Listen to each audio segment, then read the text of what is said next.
God, I'm so scared. I've lost my head. Can someone take me away?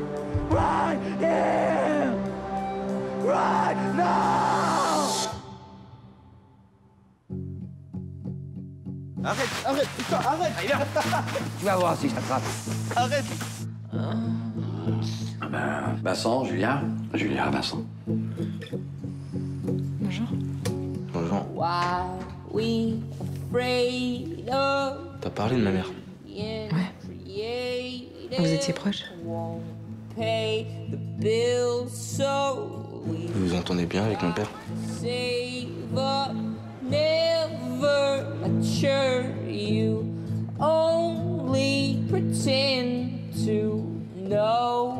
Moi, je suis pas aveugle.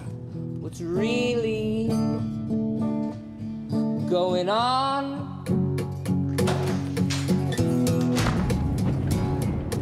C'est quand que tu vas te casser de la maison?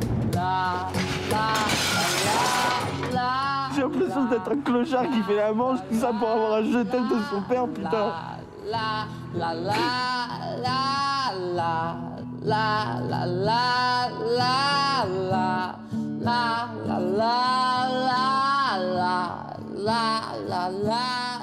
Je m'appelle Morgan Simon, j'ai réalisé Comptes et blessures, qui est un premier long métrage et qui parle en fait d'une relation père-fils conflictuelle avec une femme entre les deux. Donc c'est une sorte de triangle amoureux un peu inhabituel.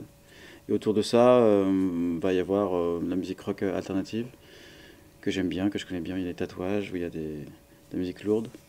Et Nathan joue un des rôles principaux, il joue le père. Voilà, moi je m'appelle Nathan Wilcox, voilà. Et je joue le rôle d'Hervé. T'es végétarien? Là, il a déjà essayé, mais ça va marcher.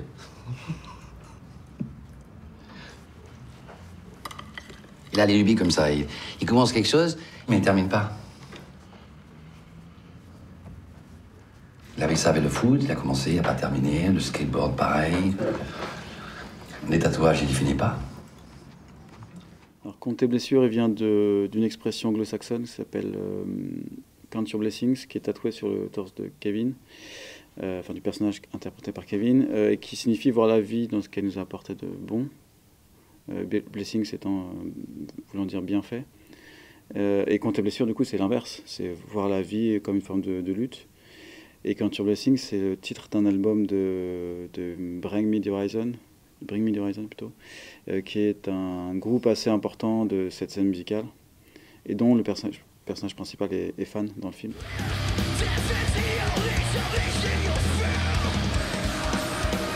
Le film il vient de cette idée qu'il y a une dualité de qui on est à l'intérieur, qui on est à l'extérieur, qui on est chez soi, qui on est à l'extérieur de la maison.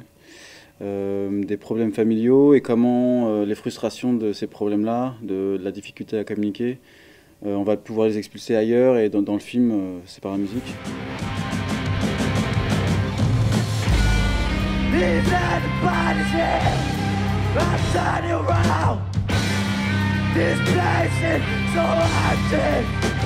Et voilà, le film il montre aussi une forme de sensibilité masculine qui était presque tabou il y a quelques années. Et qu'on a besoin de voir, j'ai l'impression, pour passer à une autre étape dans la société. Tu sais danser? Bien sûr que je sais danser.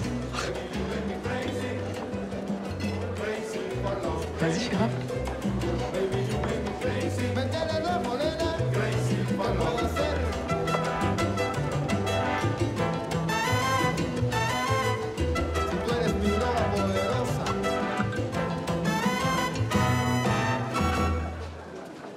Je te demande si tu me montres.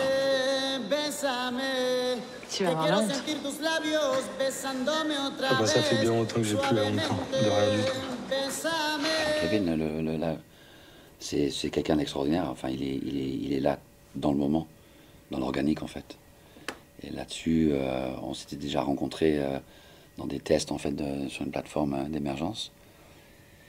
Et déjà, on a senti les étincelles. Kevin, oui, il est très très instinctif, donc il comprend vite les scènes.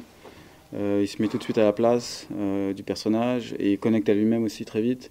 Donc c'est plutôt une machine presque, c'est assez étonnant. Ouais. Son investissement il était énorme de se former vocalement à scrimer entre guillemets sur scène, d'enregistrer ça en studio. Ça demande un investissement énorme parce que c'est physiquement très très difficile. Et comme dans chaque scène on cherche, ça prend beaucoup d'énergie aussi. Donc tout s'accumuler pour Kevin, je pense que c'était pas évident. Puis les tatouages, c'est 2 heures de pause, 1 ou 2 heures par jour, donc c'était un petit défi pour lui. Il y a vraiment un parti pris dans le film qui est de parler des gens qui pour moi existent, qu'on voit peut-être jamais, on les voit traités par le biais d'un statut et pas par le biais de personnages. Les personnages, ils ont des qualités, ils ont des défauts, ils pensent, ils sont drôles, pas drôles. Laisse-moi tranquille maintenant. Laisse-moi tranquille. Tu veux le casser de la maison. Laisse-moi tranquille, je veux plus parler avec toi. Terminé. Je veux plus parler avec toi. Je veux plus parler avec toi. T'es pas capable de dire à ton fils que tu l'aimes, je veux plus parler avec toi. Qu'est-ce que tu veux? Tu veux te battre avec moi, quoi?